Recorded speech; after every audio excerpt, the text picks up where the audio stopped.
Hello guys, welcome to our channel six alliance. Six alliance पे आपका बहुत बहुत स्वागत है। और आज हम भारतीय संविधान की सीरीज़ के तहत मूल अधिकार में भाग 4 के तहत कुछ आर्टिकल्स को देखेंगे। और अब तक थोड़ा सा रिकैप कर लेते हैं कि अब तक हमने कौन कौन से आर्टिकल है वो मूल अधिकार के तहत कर लिए हैं। तो हमने शुरुआत की थी आर्टिकल 12 से लेके, तो 12 13 ये आर्टिकल हो गए थे। 12 में स्टेट की डेफिनेशन, 13 में न्यायिक पुनरावलोकन, और आर्टिकल 14 कानून के समक्ष समानता। और ये आर्टिकल 14 से लेकर 18 तक है वो राइट टू इक्वलिटी था।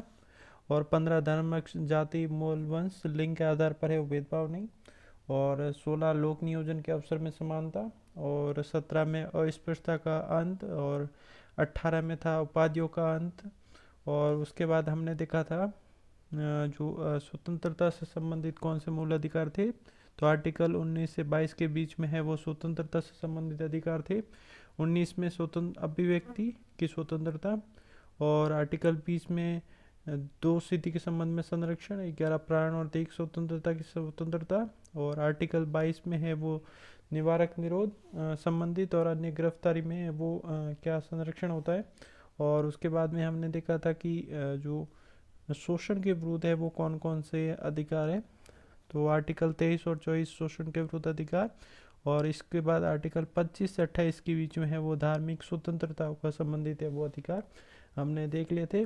और उसके बाद में हमने देखा था 29 और 30 में है वो संस्कृति संबंधी अधिकार और शिक्षा और संस्कृति संबंधित अधिकार देखे थे, जिसमें अल्पसंख्यकों को है वो अपनी भाषा लिपि बनाए रखने का अधिकार, और उनको है वो अपनी अल्पसंख्यक से जो संस्था हैं उनको संचालन करने का अधिकार दिया गया था। अब तक हमने इतने हैं वो आर्टिकल कर दिए।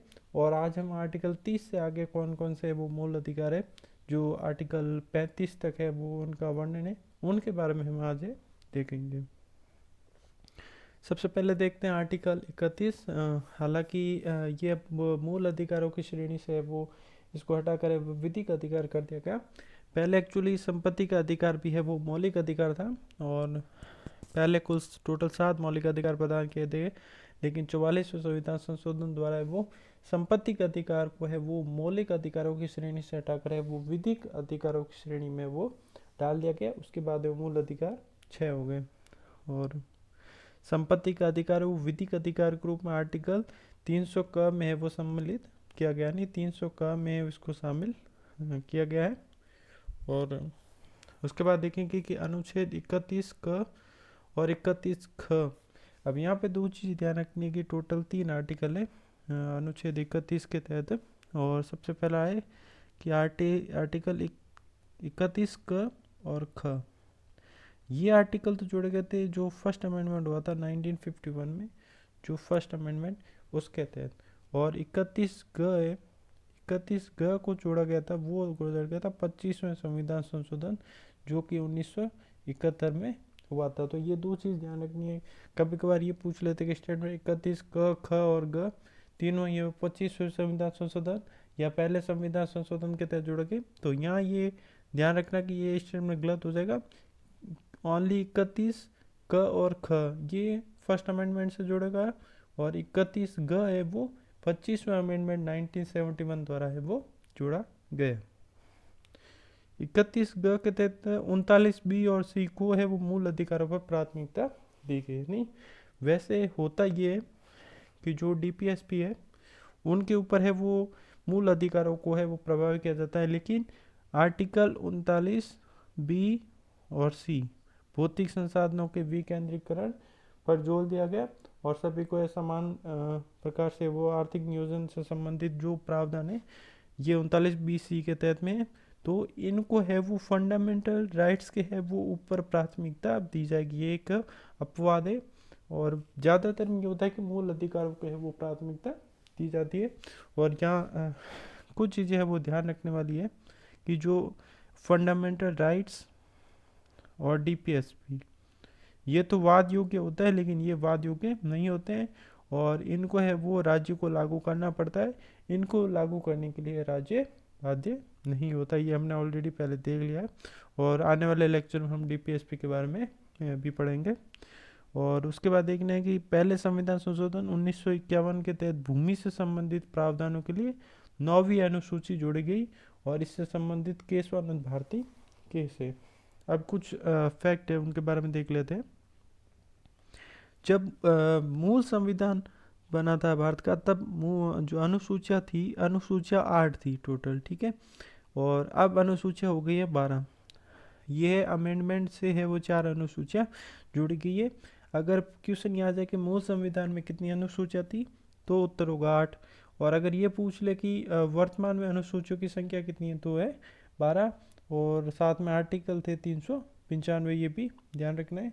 और हल्का सा इनके बारे में भी ध्यान रखना है कि किस पहली अनुसूची में क्या दिया गया और दूसरी अनुसूची में क्या दिया गया, ये भी। और उसके साथ साथ में जब ये पढ़े कि अनुसूचियाँ, तो उसमें मुख्य मुख्य अनुच्छेद कौन से वो भी याद कर सकते हैं साथ में। और जो संविधान में कहाँ से किस स्रोत को लिया गया, और ये वीडियो मैंने ऑलरेडी अपलोड कर रखा है चैनल पे, तो उसको भी आप देख सकते हैं। उसके बाद देखेंगे कि संवैधानिक उपचारों का अधिकार, ये है आर्टिकल 32। आर्टिकल 32 में है संवैधानिक उपचारों का और अधिकार। अब यहाँ पे एक चीज़ ये ध्यान रखनी है, कभी कभार इसको लेके है वो स्टेटमेंट आता है। अगर सिर्फ इतना पूछ ले कि संविधान की आत्मा किसे कहते हैं, संविधान की आत्मा, तो उत्तर होगा प्रस्तावना। प्रस्तावना को संविधान की आत्मा कहते हैं। अगर यही सवाल ऐसे आ जाए कि जो आर्टिकल 32 को है वो, आर्टिकल 32 को है वो संविधान की आत्मा किसने कहा था, तो डॉक्टर अंबेडकर। डॉक्टर अंबेडकर है वो आर्टिकल 32 को है वो संविधान की आत्मा मानते हैं कि आर्टिकल 32 है वो संविधान की आत्मा है।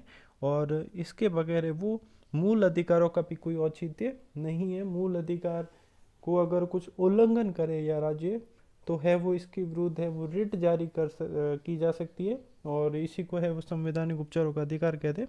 और इसमें 5 रिटें हैं वो न्यायालय जारी कर सकता है।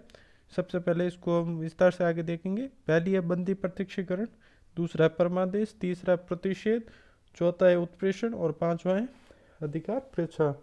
तो ये 5 रिटें। और हालांकि इनमें कुछ फैक्ट है जो और ध्यान रखने, नई स्लाइड लेके देख लेते हैं इसको, कि आर्टिकल 32 और आर्टिकल 226, इन दोनों में है वो रिट जारी करने का है वो प्रावधान है। इसमें रिट जारी करता है सुप्रीम कोर्ट, और इसमें रिट जारी करता है हाई कोर्ट।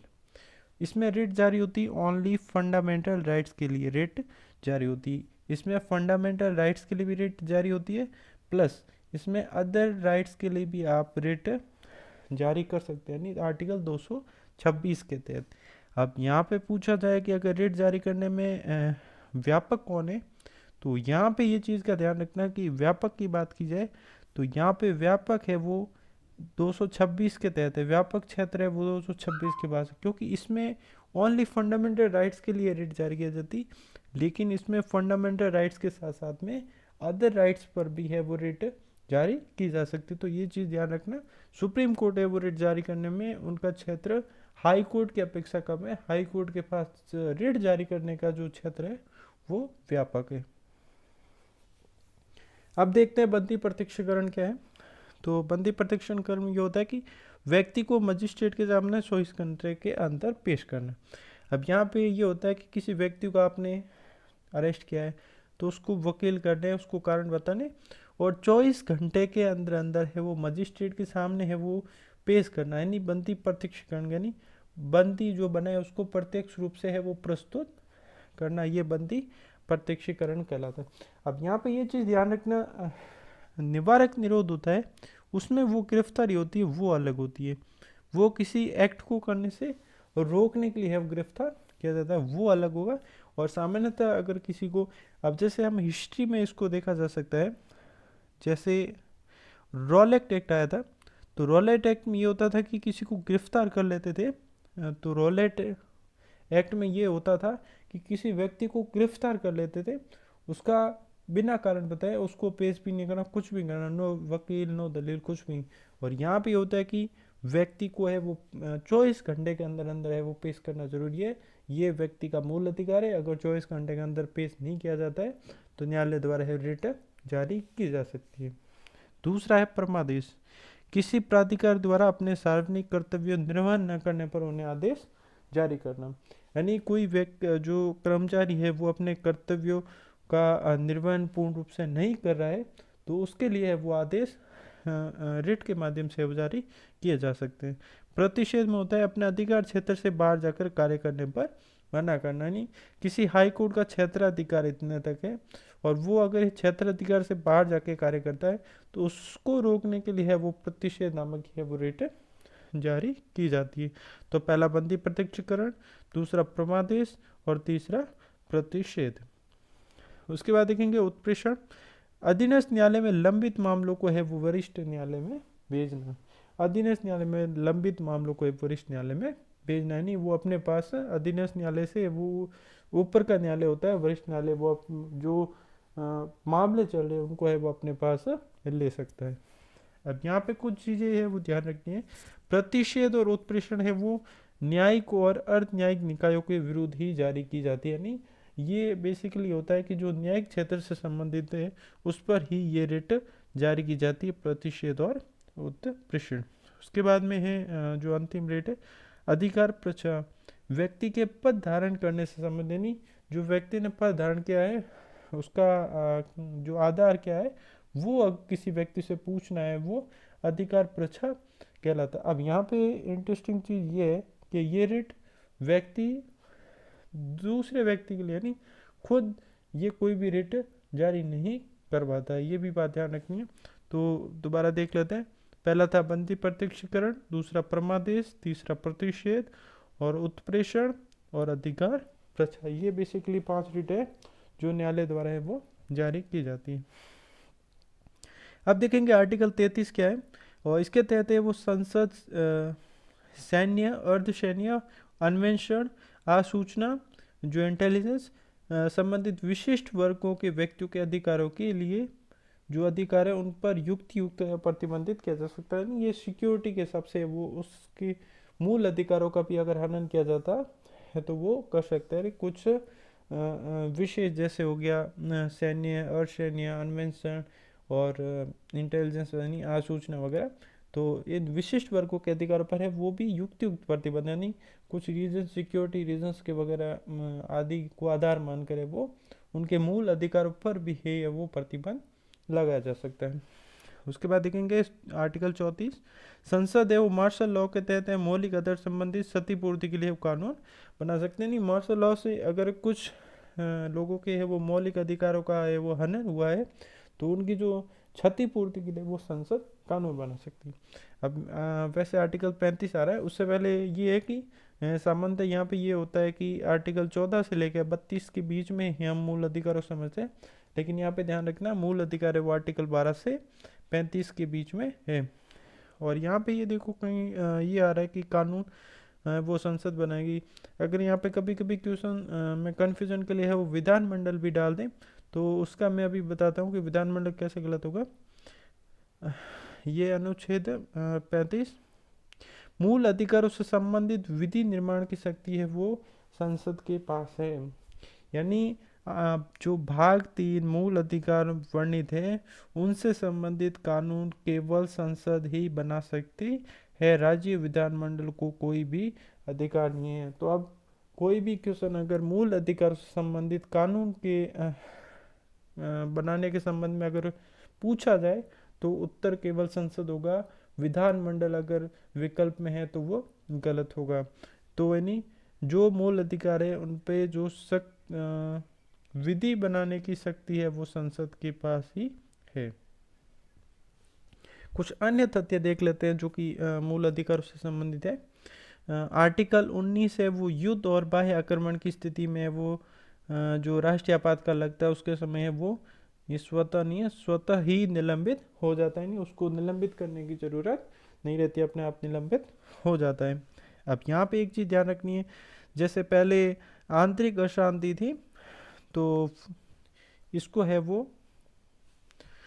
जैसे 44th अमेंडमेंट 1978 में हुआ था जिसमें यह किया गया कि आंतरिक अशांति, पहले ये वर्ड था आंतरिक अशांति, इसके आधार पर आपातकाल लगाया गया था। तो उसके आधार पर इस पर आंतरिक अशांति की जगह है वो सशस्त्र विद्रोह है वो वर्ड डाल दिया गया और आंतरिक अशांति वर्ड को हटा दिया गया। अब अगर सशस्त्र विद्रोह के आधार पर है वो कहीं आपातकाल लगता है तो आर्टिकल 19 से स्वतः निलंबित नहीं होगा, लेकिन जो दौर बाह्य आक्रमण की स्थिति में वो स्वतः ही निलंबित हो जाएगा। अब आर्टिकल 20 और 21 किसी भी परिस्थिति में है वो आप निलंबित नहीं कर सकते, भले ही राष्ट्रीय आपातकाल लगे, कुछ भी लगे, लेकिन आर्टिकल 20 और 21 किसी भी परिस्थिति में है वो निलंबित नहीं किए जा सकते हैं। और उसके बाद में राष्ट्रीय आपातकाल में मौलिक अधिकारों को निलंबित करने की शक्ति है वो राष्ट्रपति के पास होती है। और ये बेसिकली दो आर्टिकल 358 और 359 ये मौलिक अधिकार और निलंबन से संबंधित है। और आर्टिकल 359 राष्ट्रपति मौलिक अधिकारों को है निलंबित कर सकता है सिवाय 20 और 21 के। और 19 आर्टिकल अगर युद्ध और बाह्य आक्रमण है तो स्वतः निलंबित हो जाएगा। अगर सशस्त्र विद्रोह के आधार पर है वो लगाया गया तब वो अपने आप है वो निलंबित नहीं होगा। तो ये हमने आर्टिकल देखे थे जो शुरू से लेके और 12 से स्टार्ट किया था और लास्ट 35 तक देखा था। और 35 में ये था कि जो कानून बनाने की शक्ति है वो संसद के पास है।